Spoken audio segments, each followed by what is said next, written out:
एक साधु घने जंगल से होकर जा रहा था। उसे अचानक सामने से बाघ आता हुआ दिखाई दिया। साधु ने सोचा कि अब तो उसके प्राण नहीं बचेंगे, ये बाघ निश्चय ही उसे खा जाएगा। साधु भय के मारे कांपने लगा। फिर उसने सोचा कि मरना तो है ही, क्यों ना बचने का कुछ उपाय करके देखें।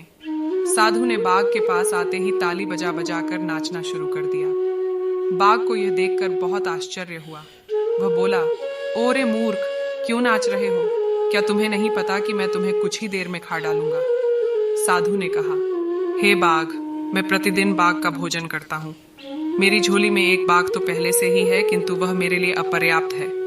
मुझे एक और बाघ चाहिए था। मैं उसी की खोज में जंगल में आया था। तुम अपने आप मेरे पास आ गए हो, इसीलिए मुझे खुशी हो रही है। साधु की बात सुनकर बाघ मन ही मन कुछ डरा। फिर भी उसे विश्वास नहीं हुआ। उसने साधु से कहा, तुम अपनी झोली वाला बाघ मुझे दिखाओ। यदि नहीं दिखा सके तो मैं तुम्हें मार डालूंगा। साधु ने उत्तर दिया, ठीक है, अभी दिखाता हूँ। तुम जरा ठहरो, देखो, भाग मत जाना। इतना कहकर साधु ने अपनी झोली उठाई। उसकी झोली में एक शीशा था। उसने शीशे को झोली के मुख के पास लाकर बाघ से कहा, देखो, यह रहा पहला वाला बाघ। बाघ साधु के पास आया। उसने जैसे ही झोली के मुंह पर देखा, उसे शीशे में अपनी ही परछाई दिखाई दी। इसके बाद वह गुर्राया तो शीशे वाला बाघ भी गुर्राता दिखाई दिया। अब बाघ को विश्वास हो गया कि साधु की झोली में सचमुच एक बाघ बंद है। उसने सोचा कि यहाँ से भाग जाने में ही भलाई है। वह पूंछ दबाकर साधु के पास से भाग गया। वह अपने साथियों के पास पहुंचा और सब मिलकर अपने राजा के पास गए। राजा ने जब सारी घटना सुनी तो उसे बहुत क्रोध आया।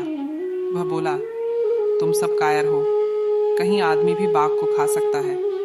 चलो, मैं उस साधु को मजा चखाता हूँ। बाघ का सरदार दूसरे बाघों के साथ साधु को खोजने चल पड़ेगा। इसी बीच साधु के पास एक लकड़हारा आ गया था। साधु उसे बाघ वाली घटना सुना ही रहा था कि तभी बाघों का सरदार वहां पहुंचा। जब लकड़हारे ने बहुत से बाघों को अपनी ओर आते देखा तो डर के मारे उसकी घिघी बंध गई। वह कुल्हाड़ी फेंक कर पेड़ पर चढ़ गया। साधु को पेड़ पर चढ़ना नहीं आता था। वह पेड़ के पीछे छिपकर बैठ गया। जो बाघ साधु के पास से जान बचाकर भागा था, वह अपने सरदार से बोला, देखो सरदार, सामने देखो, पहले तो एक ही साधु था, अब दूसरा भी आ गया है।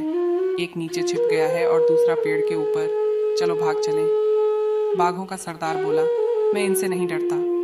तुम सब लोग इस पेड़ को चारों तरफ से घेर लो ताकि ये दोनों भाग न जाएं। मैं पेड़ के पास जाता हूँ। इतना कहकर बाघों का सरदार पेड़ की तरफ बढ़ने लगा। साधु और लकड़हारा अपनी अपनी जान की खैर मनाने लगे। अचानक लकड़हारे को एक चींटी ने काट खाया। जैसे ही वह दर्द से तिलमिलाया कि उसके हाथ से टहनी छूट गई। वह घने पत्तों और टहनियों से रगड़ खाता हुआ धड़ाम से नीचे आ गिरा। जब साधु ने उसे गिरते हुए देखा तो वह बहुत जोर से चिल्लाया, बाघ के सरदार को पकड़ लो, जल्दी करो, फिर यह भाग जाएगा। धड़ाम की आवाज और साधु के चिल्लाने से बाघों का सरदार डर गया। उसने सोचा कि यह साधु सचमुच ही बाघों को खाने वाला है। वह उल्टे पैरों भागने लगा। उसके साथी भी उसे भागता हुआ देखते ही सिर पर पैर रखकर भाग गए।